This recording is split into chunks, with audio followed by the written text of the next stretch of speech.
All right, guys, we got a new section to the America Happens website called the Whistleblowers Forum, where you could go on there and anonymously or using your name post anything that you want and contact other whistleblowers to talk about what's really going on out there.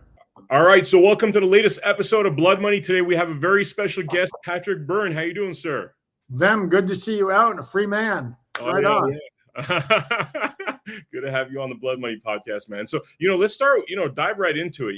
Enemy Within kind of really blew me away because you're we've been hanging out, for the last few years, but I didn't know you had this insane, almost James Bond, Bourne ultimatum type of past. I mean, do you want to just dive right into it and tell us a little bit about the movie?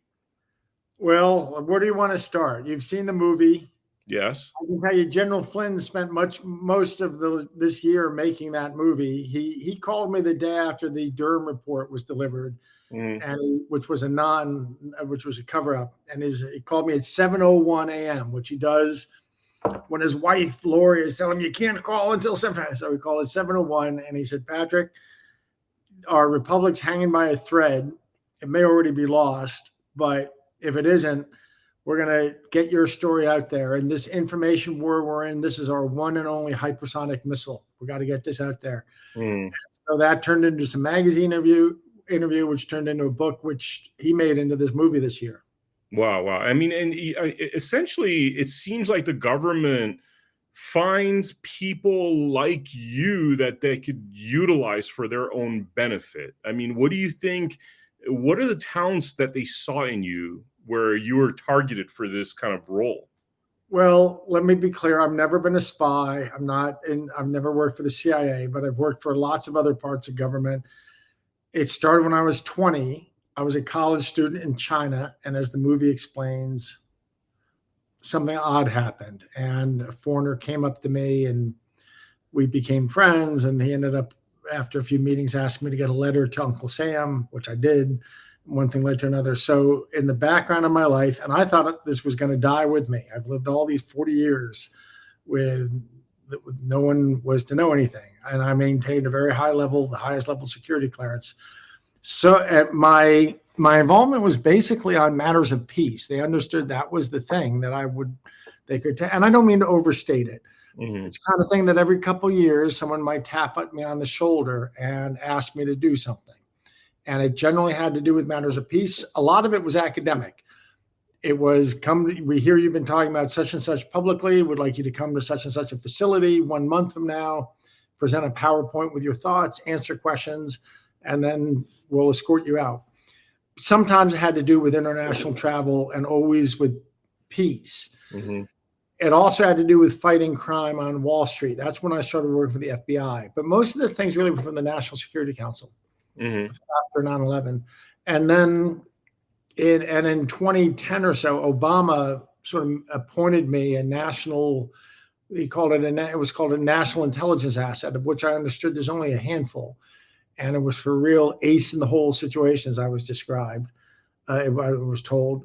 But again, I emphasize I'm not a spook. It wasn't intelligence in the work that people understand. I'm not out there stealing secrets or something. I was out there on matters that had to do with peace. And then in 2015, I got pulled into what was in fact the origins of the Russia collusion story. And I set up the Russian collusion hoax. And it was all a hoax. I thought I was doing something good for them, but it turned out they were using me to create this phony scandal. Wow. I mean, that is pretty insane. Like, so you're in it, you think, this whole time you've been dealing with matters of peace, and then you start getting used for nefarious reasons. I mean, how does that feel? How does that go? When is it that you're like, wait a minute, I'm being used here for evil reasons? This is not what they sold me on. When that happened was the first week of February 2016, because as you know from the movie, I was used to set up the Russian collusion hoax. Then I was used to bribe Hillary Clinton for what I thought was legitimate law enforcement, but turned out to be a scheme of Barack Obama and John Brennan and James Comey to put Hillary Clinton in a snow globe. They wanted her to accept a bribe so that then when she became president, which in January of 2016, seemed foreordained. Mm-hmm. That they would own her, and there'd be a Bunsen burner at the heart of the DOJ, and the information, Patrick, is going to be on the Bunsen burner. Mm-hmm. The hand on the Bunsen burner is going to be one of Barack Obama's people. If Hillary is a good girl, defends Obamacare, the flame stays low. Wow. If she's a bad girl, gets turned that way, Barack Obama is going to manage Hillary Clinton for 8 years, then she steps down, and Michelle's going to run. And Patrick, that's the plan. And so that's what was explained to me. And Hillary, so my bribe was just bait to lure Hillary into a snow globe. Wow. And it's like a control mechanism by essentially Obama. If Hillary were to come to power, then basically she's controlled for the next 8 years or 4 years. Exactly. Wow. And then they threatened my life. Mm-hmm. And then they said, so now you understand, when we tell you need to scrub every moment of this from that memory of yours, it's really a matter of life or death. Yeah, I remember that. I mean, it's a fascinating documentary. It's actually kind of mind-blowing.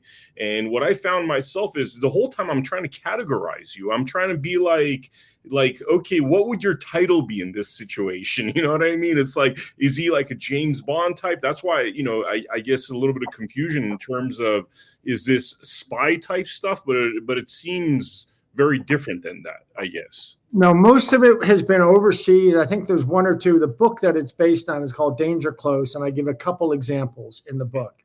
One had to do with this reestablishing diplomatic relations with Vietnam in 1988. The other was in 2006. There were a lot of Iranians who seemed to be crossing my paths and bumping me and trying to get me to go to Iran. And I was eventually instructed, the next time one of them does that, accept this invitation and go into Iran and see how far up into Iranian society you can schmooze. And so next time, I happen to be in Qatar right now. I'm about 40 miles from looking across the water at Iran. But in 2006, I was asked to do that. And so next time I was in the Middle East, some Iranians found a reason to meet me and asked me to go. And I went into Iran, and I came out a week later, 10 days later, I guess, best friends forever with Qasem Soleimani and the Quds Forces. The Quds Forces were my boys. And when I came back and reported this, of course, people's heads exploded and said, Qasem Soleimani is the number one on our terrorist list. He's the number one. Wow. I said, Dallas, you told me to go to Iran and see how far into society I could schmooze. So I went to Iran and I saw how far into society I could schmooze. What are you getting at me for? You told me. There's been a number of situations like that where they give me an instruction, and then I went and did something, and when I came back, their heads would explode, and I'd say, "Look, you're the guys who told me to do this, so I did that." You would exceed expectations in many ways. They say, "Yeah, but we didn't mean to become friends with the number one terrorist in the world. We didn't mean that." I said, "Well, you didn't say that. You just said go see how high into society you can go." Wow. I mean, it seems like, I guess, like your people skills, your ability to befriend people. I mean, world-class level, Olympic level skills there, I would say, right? As I say in my book, I think that I come across as mentally handicapped. There's a funny movie called Jeremiah Johnson, mm-hmm. where there's an old woman whose kids are butchered, and Robert Redford saves her and sets her. And as he's leaving, he says, "Old woman, the engines will leave you alone now, woman, because you are touched." I think for some reason I've been used, and the book gives you a few more examples. But for example, the ISIS media team, the people who do the pilots burned alive in cages, mm-hmm. they have a selfie taken on Christmas Day in a slum, Christmas Day 2012 in a slum in the south of Giza, Egypt. Mm-hmm. And it's 4 guys from the ISIS media team with this tall American guy in a jean jacket. And that was me. Oh, wow. So they've always kind of thought it was funny I could move in and out of these circles. But wow. I mean, what do you attribute that to? I think I come across as mentally touched. I don't know. You'll have to tell me. I don't know. I would say, like, from my estimation, I found you always to be really approachable and like just easy going and stuff. That's what I would say. I mean, that's my assessment, I would think so. I think my mom brought me up with manners. I'm respectful to people. Uh, I don't know. They've always been treated me. It's funny. I've been with some of the craziest people on earth, and everyone's always treated me with great, just an honorable way, I would say. Even though that we knew we were each other's enemies, I never run down the USA. I'm never one of those kind of guys. Mm-hmm. But they always understood that what they were dealing with. But they always just sort of treat me honorably, even really bad guys. Yeah. I mean, for people that don't understand the life you've lived, the worlds you've seen, is there a fictional character, an iconic fictional character? You're like, you know what? It's mostly like, it's kind of like, that's kind of what I was doing. Is there anybody that comes to mind? It could be Voltaire's Candide. It could be Candide. Why? Well, he just sort of moved around the world. This character, it moves around the world and just sort of had all these adventures, and everybody, I don't know. It could be Voltaire's Candide. Wow. I don't know how to. They always wondered the same thing, and it's funny because I'm one of these guys who tries to ingratiate himself with foreigners running down the U.S. If anything, I defend the U.S. And for a lot of these kind of people, they hate the U.S. and they want to argue, but they found a guy that's willing to sit with them. We'll do a goat grab, we'll call it, with Hezbollah in the Bekaa Valley, where they slaughter a goat, and I'll sit with Hezbollah. And I once had a picnic with some guy. They didn't tell me his name, but we talked politics in a very respectful way, ate goat together, lamb actually, this and that. And when I left, the people walked me away, say, "You just shook the hand of the man who skinned William Buckley, your CIA station chief." There was a CIA station chief. Wow. And that was the man who skinned him. Wow. So, but, you go where you're told to go. Well, what I eventually realized, I've never said this, but I eventually realized that in 2017, 2018, I think they were trying to get me killed. And I think they were trying to get me killed because the assignments got really dangerous. In fact, in the movie...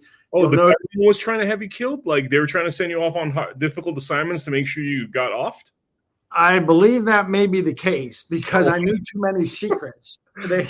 And that's why you see in the movie, there's some pictures of me in a government facility in Venezuela in 2018. And I started realizing that that I think someone up there might want to be getting me killed because I knew too many secrets. Wow. And a lot of those secrets are in this movie. I know a lot more secrets, which is why I'm kind of one of the reasons I'm laying low in Qatar right now. You also have a bounty on your head, I've heard, from like Venezuela, 25 million. Is that like true? Yeah, I was in West Africa a few months ago. Wow. Someone tried to kidnap me. And the police, they did not know that I was actually in league with the secret police working on something for them in Ghana. Wow. And that we were cooperating on something together. And they told me that under questioning, they were discovering, Patrick, these thugs in Ghana, there's a bounty out on you. And all the different criminal networks in Ghana are under orders to try to kidnap you, not kill you, but kidnap you, and you're going to be taken to a third country. And then that same night, I got a phone call from America telling me there was an agency of the U.S. government telling me, you got a $25 million bounty on your head. They've picked out the hole in Burkina Faso. They're going to hold you, a hole in the ground. Oh, wow. And this is all being managed by a big Nigerian gangster. And it's on the orders of Venezuela.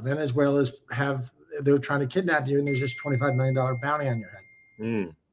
And what do you have to do to have such an honor? Well, on July 28th, Sunday, Venezuela had their election. And in their election, the regime got 2 million votes and the opposition got 7 million votes. But the Venezuelan regime planned on doing what they do every election, and that was they were going to stuff 5.5 million votes. Oh, wow. Well, they have a software tool that lets them stuff 5.5 million votes. And that software tool was working through July 27th, right up until midnight. But at 12:01, our software tool stopped working, started spinning out random 9-digit numbers instead of what they needed to stuff to enter each ballot into the system with. and 10 days. And so that's why the Venezuelan regime canceled all their normal fake transparency about their election. And just all through that Sunday, they didn't report anything because they weren't able to stuff. They went nuts trying to stuff, and their system for stuffing ballots didn't work. And then they came out the next morning and said, look, we won 51-49. Get used to it. They just announced it with no backup. Yeah. And then 10 days later, they reverse engineered that tool that they normally use, and they discover it had been hacked. Now, for some reason, the Venezuelan government thinks I know something about this, and they put a $25 million bounty on my head. Are you serious? Wow. That is, I mean, did you think when you're growing up, did you ever have a semblance of like, this is the life you're going to be leading?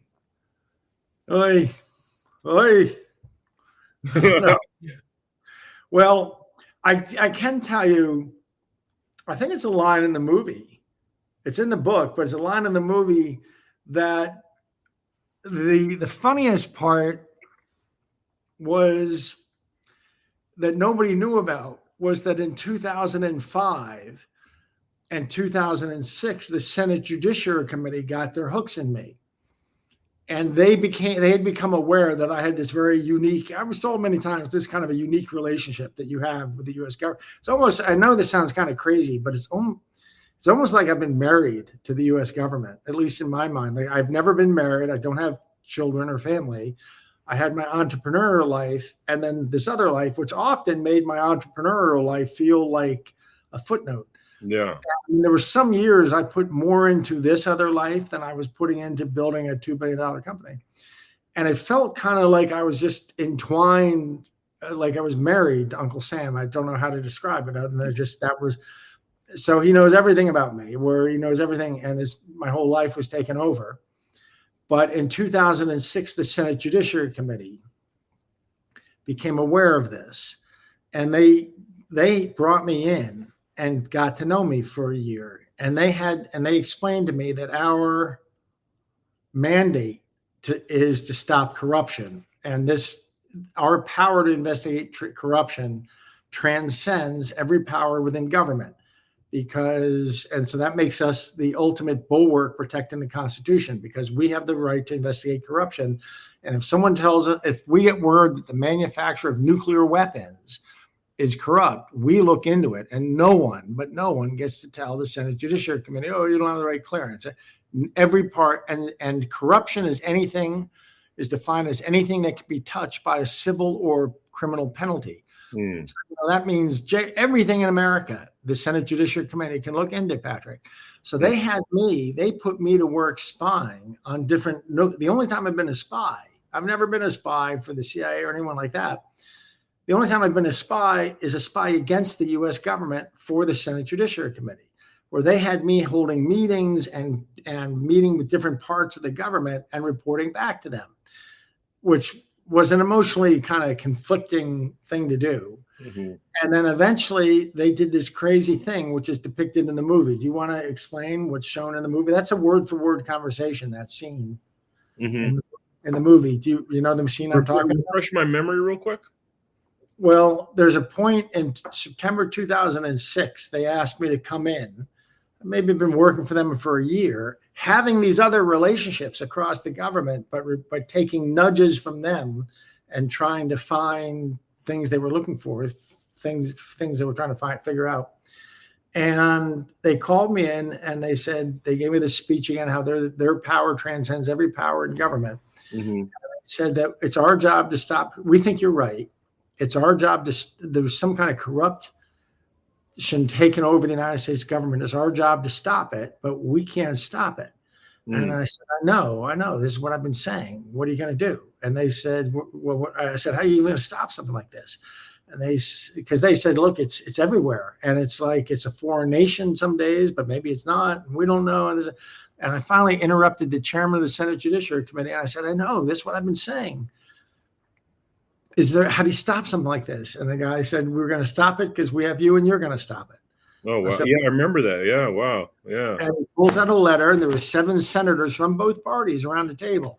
And they said, this hasn't been done since World War II.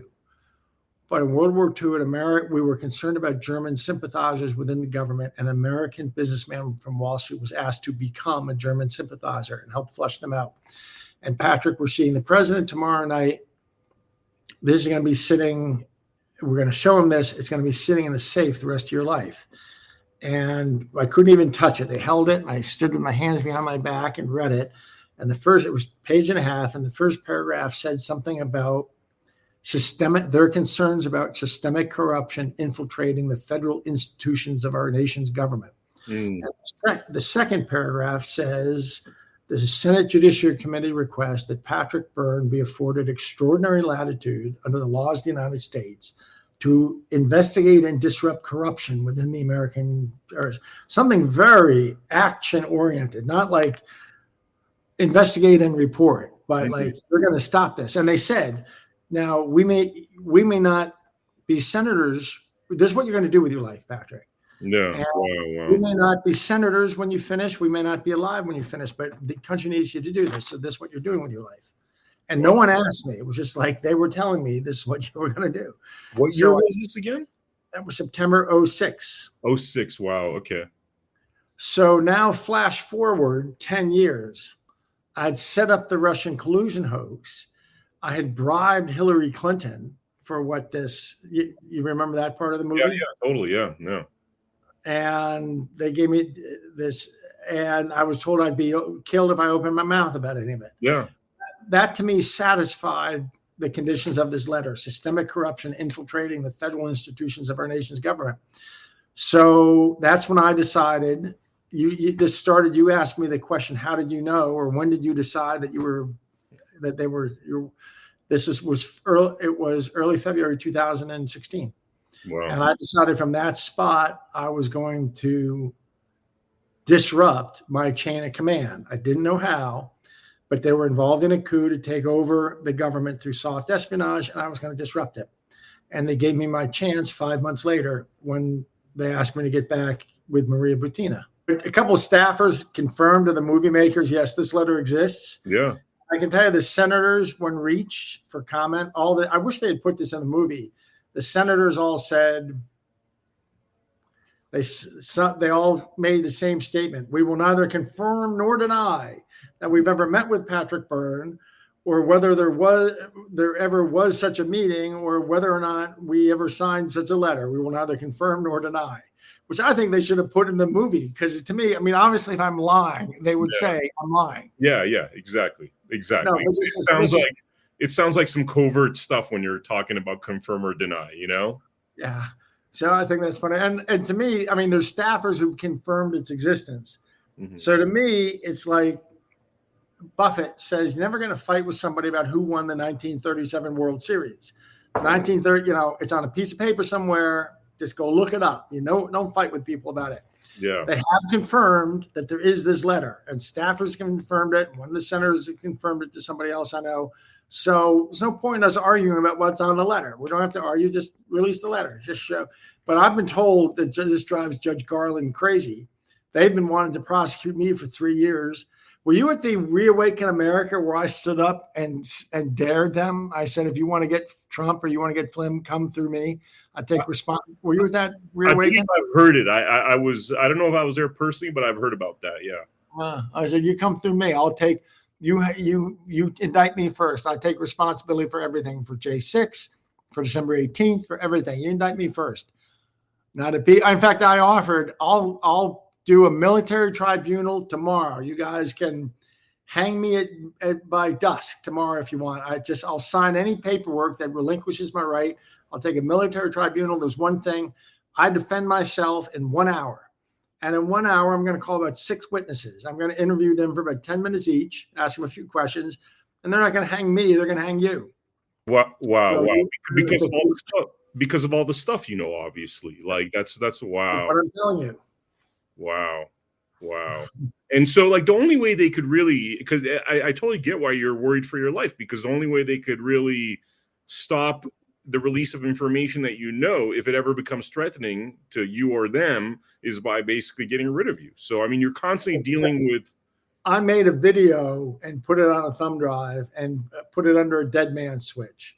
I put it under a dead man switch. In addition, General Flynn told me, and when we split up in January of 2021, and we knew our country had just been conquered by a communist overthrow, a Bolshevik overthrow, I said, like, I guess I'm going to have to leave the country. And he said, Patrick, there's nowhere you can run.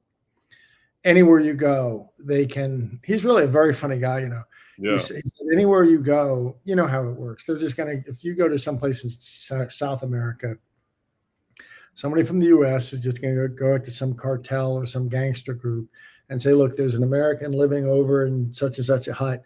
You we'll get, here's $10,000 in an envelope. You kill him, we'll give you another $10,000, and you get one suitcase you can bring into America, and something like that. And and I said, well, if I stay, can't they kill me? And he said, well, they can, but there's a lot more paperwork involved. And he said, your best bet. And then when he called me in March of 2021, he said, your best bet is getting as big as possible. Yeah. Getting as big as possible. Come join me in Florida and we'll get you on the circuit. We'll get you as big, because once you're big, it's assassinating you is counterproductive for them. Wow. Yeah. Like just be out there and be noisy. I mean, where are you at right now? Where does it stand right now? I mean, you just dropped this huge bomb on the world. And I got to tell you, with the enemy within, it's almost like there's so much in there to unpack, because it's just so unbelievable for anybody that's living a normal life, you know. Like, where does that kind of, I mean, now that you've showed this to the world, what's that done for your life? I mean, how have things changed? Or well, I'm in Doha, Qatar, and I'm actually kind of stuck here because, ironically enough, I'm having some heart issues. I'm not able to fly, but it's okay. I'm stuck here. Even Israel cannot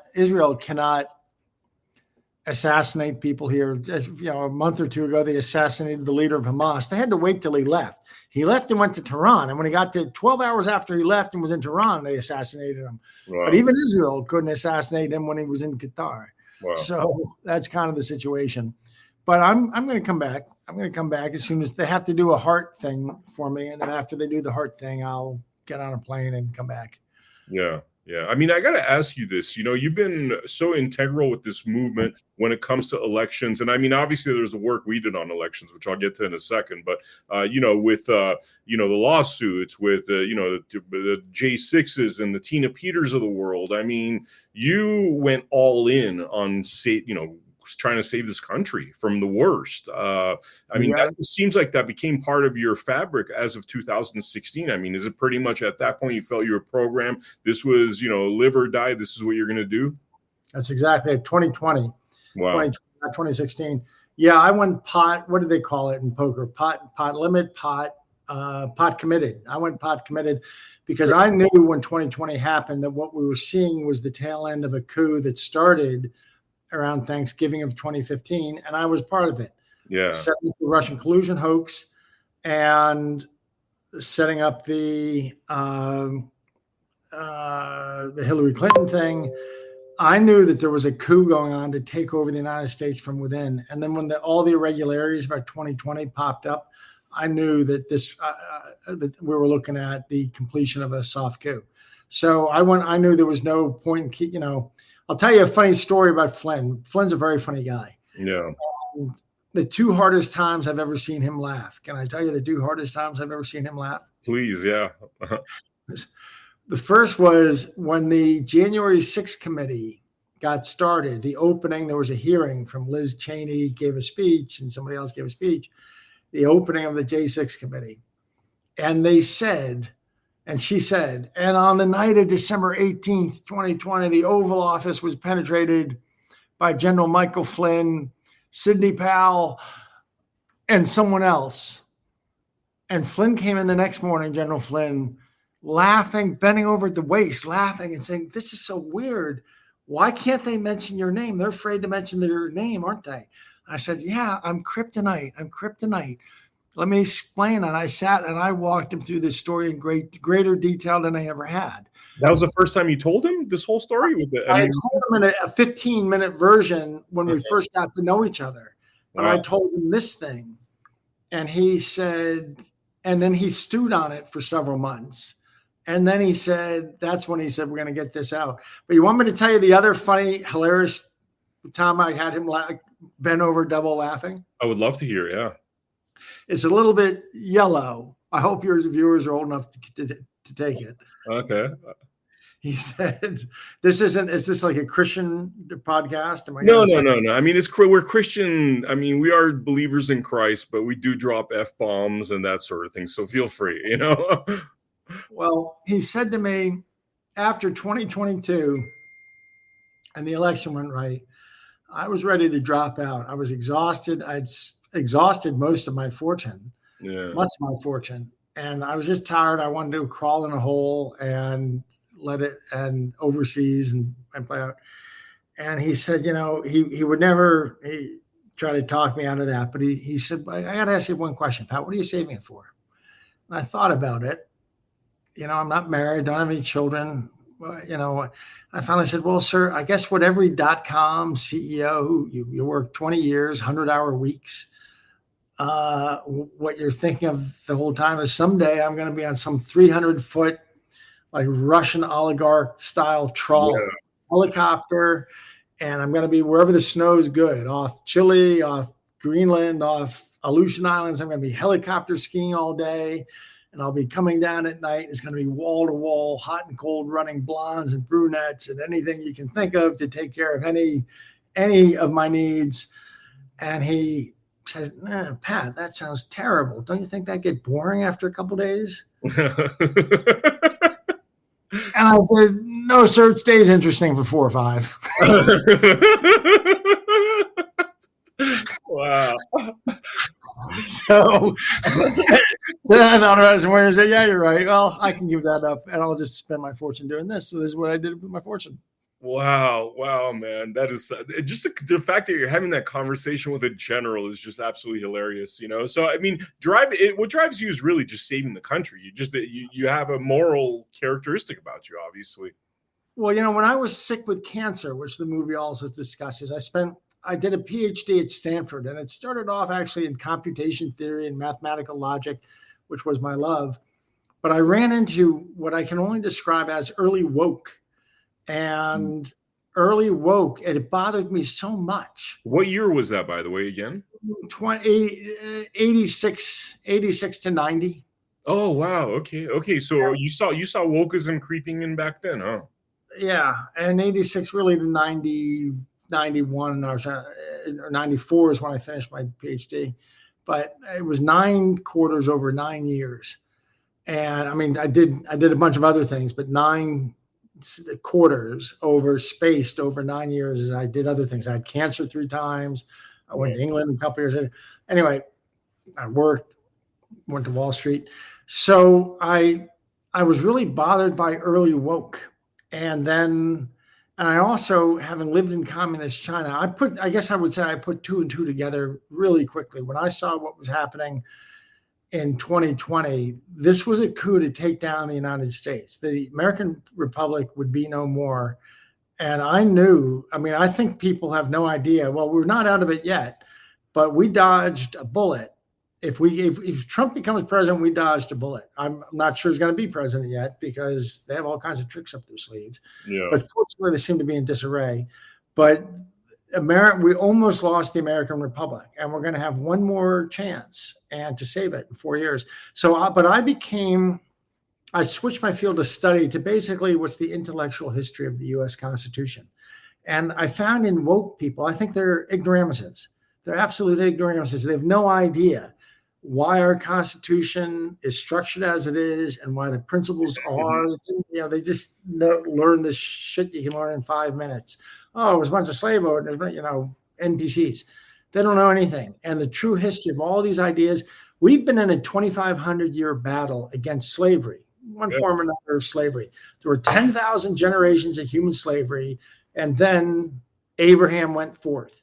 And these ideas developed. And I know the whole history from Jerusalem, Athens, Rome, the UK, the Netherlands, and then it all reaches its apotheosis in the U.S. Constitution.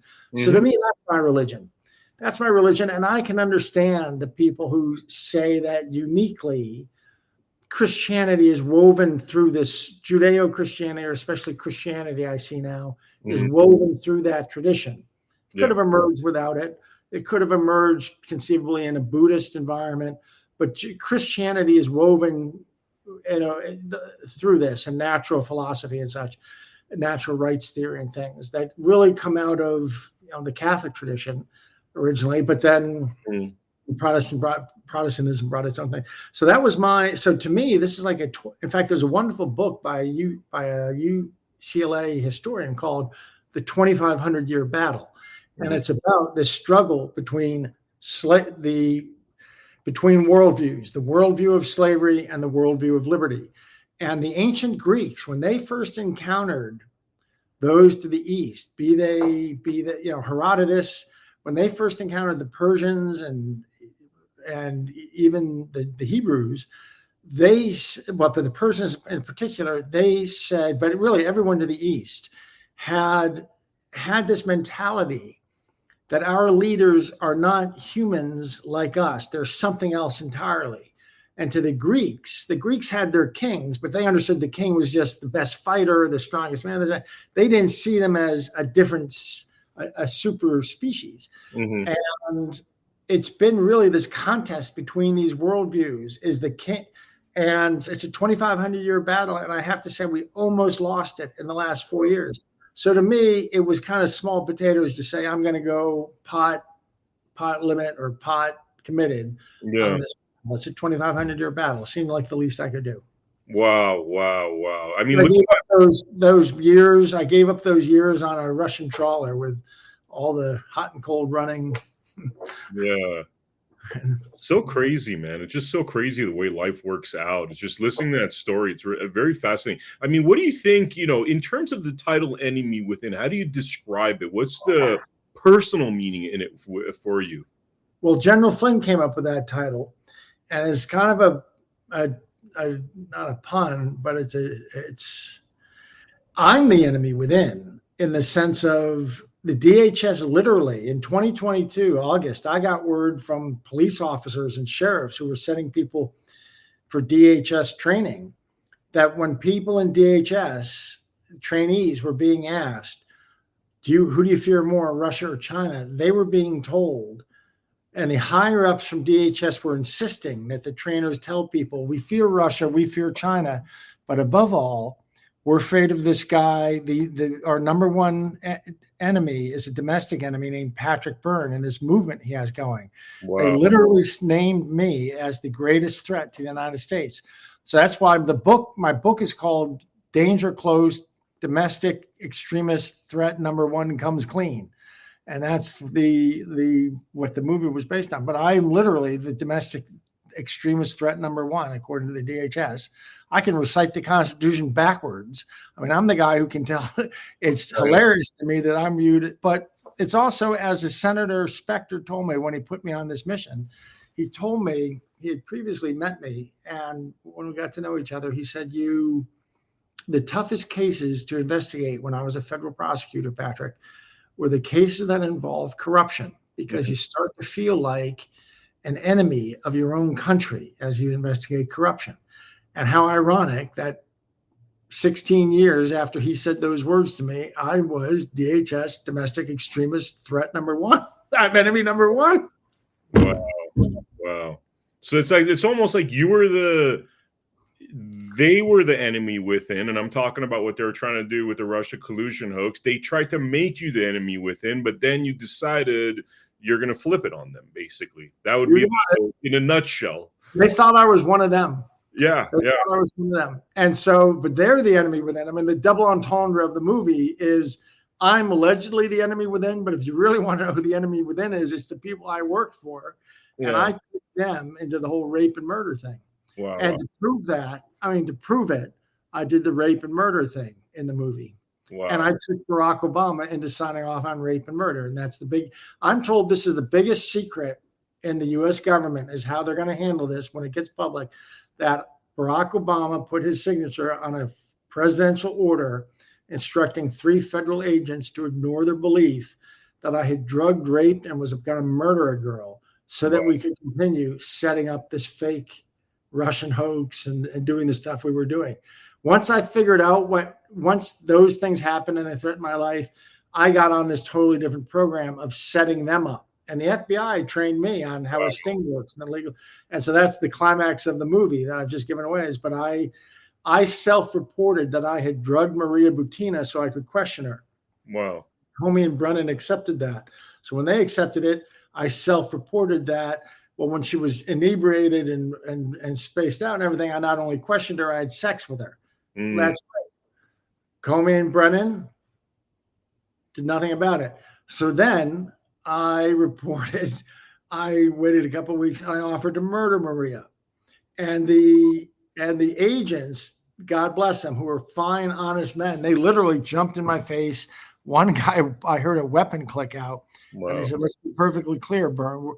We don't care what order comes down from D.C. If you harm Maria's head, we're going to kill you ourselves. But that went to Comey and Brennan and Obama, and they signed off so we could continue. So I set up a sting on my own chain of command. Wow. Do you think, part of your gifts in all of this is that you're unassumingly brilliant, is probably the way I would say it. Like extremely, it's almost like, I've known a lot of individuals that have been in, powerful positions and business leaders and all that, but you're probably one of the more approachable ones. But if I could also say, you also are just quietly brilliant in a way of like, it's very fascinating the way your mind works. I got to tell you, just hearing all of this, Well, it's funny. The senators said to me when they recruited me, they said, both Hatch and Specter said to me that your reputation, when they knew about my work with different agencies of the government, the National Security Council, and they said, your reputation, Patrick, is that you're a man who does extreme things to accomplish whatever he's supposed to accomplish.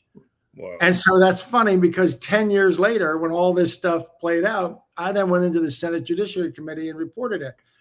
And of course, they lost their marbles. The staffers, it was 3 generations of staffers later than the ones I had known. Mm-hmm. And first they said, well, there's no such thing as a letter as you're describing. I said, yeah, there is. Go check your 2006 files. Wow. They came back and they said, there's a letter in there and it says exactly what you say it says. We've never seen anything like this. But don't you think you took this a little far? And I said, no, they told me that doesn't the letter say I get extraordinary latitude under the laws of the United States? And they said, yeah, but you set up the directors of the CIA and FBI and the president in a rape and murder sting all on your own. Don't you think that's like pretty extreme? I said, well, you can check. Hatch and Specter told me that I was known for doing extreme things to accomplish whatever I'm supposed to accomplish. Wow. It's a little bit like they tell you to go to Iran and smooth up in society. You go to Iran, you come back friends with Hassan Soleimani, and they lose their shit. And it's like, wait a second, you told me that I... You almost, it's like you did your job too good. Like they weren't expecting such a thorough... It's funny because they would say, do you have any how many rules you broke, how many laws you broke? But when they made the request, they would always say, like, look, we have to do this thing, but we can't do it because of the handicap of the law. But if you'll do it, we'll look the other way. So then they go do it, and they come back, and they're like, what? You broke so many laws. Are you kidding me? Oh, my God, Byrne, you out of your mind? So... Wow. So fascinating, Patrick. So fascinating. One last question I had, and then, the mic's yours if there's any, websites or whatever you want to put out there. You're actually really helpful when I went through some crazy stuff with this third assassin thing. And on the October 18th, you actually sent out a article and the tweet to, talk about how you felt that the whole thing was nonsense. Do you want to talk about that at all? Sure. It's, that you got, I know that there was, when I heard that you were picked up as an assassin against Trump, I knew it was Looney Tunes for 2 reasons. One, I know where your heart lies. And 2, I knew that you're not an assassin. I wanted to know what the details were, but I knew immediately something was wrong about all this. You're not going to go kill somebody. actually one of the most thoughtful people in our movement. And it's always been a pleasure to run into you, every Reawaken America and others that we did. So I knew that the official story had to have nonsense. Now, when I heard that you had driven to a parking lot with some weapons in your car that the president was going to be at, I thought, well, that's kind of maybe not the best judgment. But I understand you got caught because you told the police as you came in. Look, you did the honest thing and said, just so you know, there's some weapons in my car, and that set off. Is that about right? Yeah, totally. Yeah, I actually even recorded it, crazy enough, because I don't know, it's like this journalistic instinct I get. I was just like, I feel like I need to record this before I even drove up, and luckily so, because that kind of showed that, I wasn't there doing anything bad. I've learned that I've learned that even police, even law enforcement of good intent, if you give them a statement about something and they're taking notes, and then you look later at the notes they took, if it's 60% accurate to what you said, it's give them a gold star. And it's just the nature of things. They're not great. So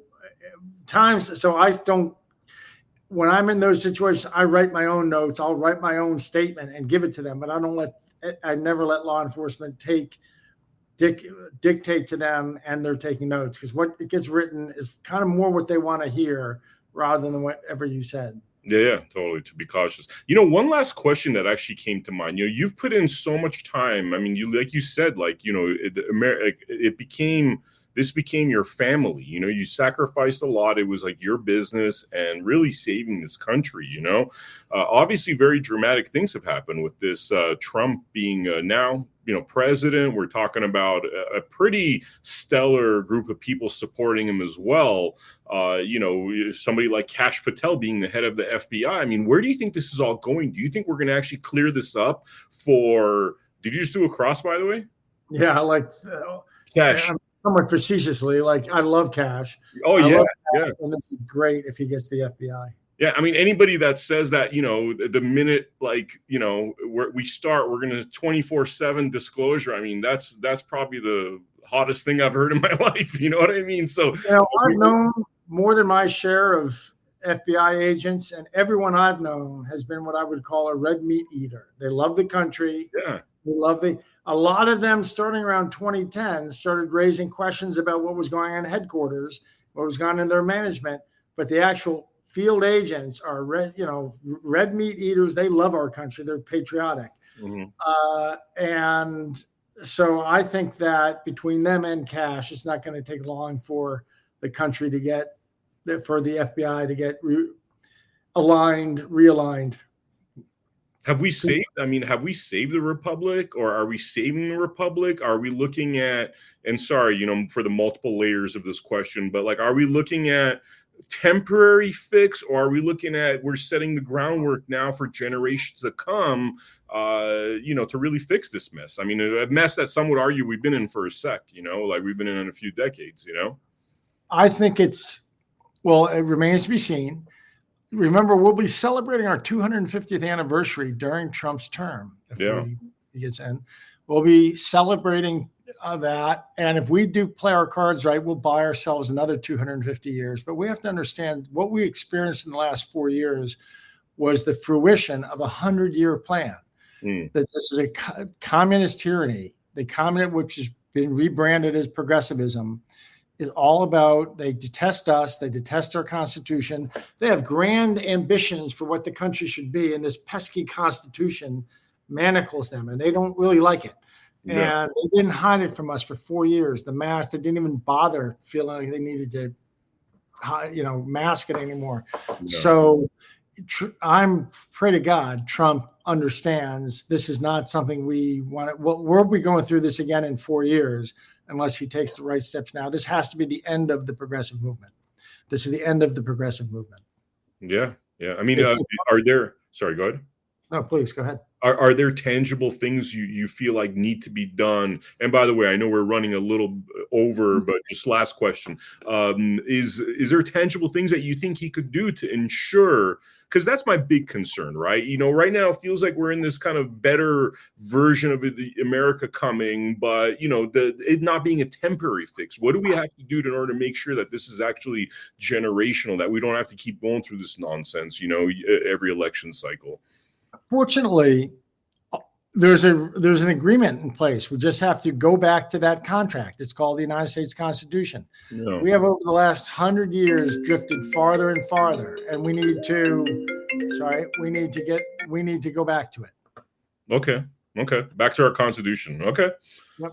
Awesome. And these judges, these terrible judges, I mean, they're jokesters, these progressive activist judges who think they're super senators.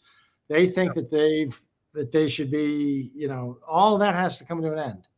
And we can have truth and reconciliation with nobody getting hung, but the quid pro quo is all of that is over. The progressive movement crested and it's done. Yeah. The quid pro quo for nobody getting hung. Yeah. Definitely the courts are a big concern here at America Happens. We talk about it all the time. You have all these judges with way too much power, way too much immunity. You can't hold them accountable for doing unconstitutional things. All things that need to fix themselves. Patrick, this is awesome, man. I really love having you on the show. And this movie was mind blowing. It's almost like there's so much in there. It's like you could probably make, if it was like a feature film, you could probably make like a 3-part piece out of this thing. It's on a different level, even on something like a Bourne type of story that I guess Robert Ludlum was the author to, so amazing work, and if there's anything you want to say in closing. If you can't remember the title, just go to patrickbyrnemovie.com and it will redirect you to Enemy Within Docuseries.com.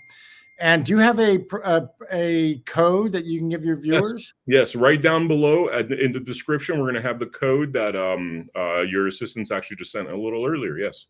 And it's up for $5 right now on Rumble, but it's going to pop up in a matter of days. It's going to be up on Amazon. And once it's up on Amazon, it's going to be more like $12. So save yourself a few shekels and get on right now. And it's a lot of entertainment for $5. It's a lot of entertainment. It's really a lot of entertainment. And the dialogue is actually word for word. In many of the scenes, the dialogue is word for word. It was a little eerie watching it. Because I wrote the book and then I didn't have anything to do with it. But then they made the movie from the book. So the dialogue is word for word. Wow. In all the important scenes.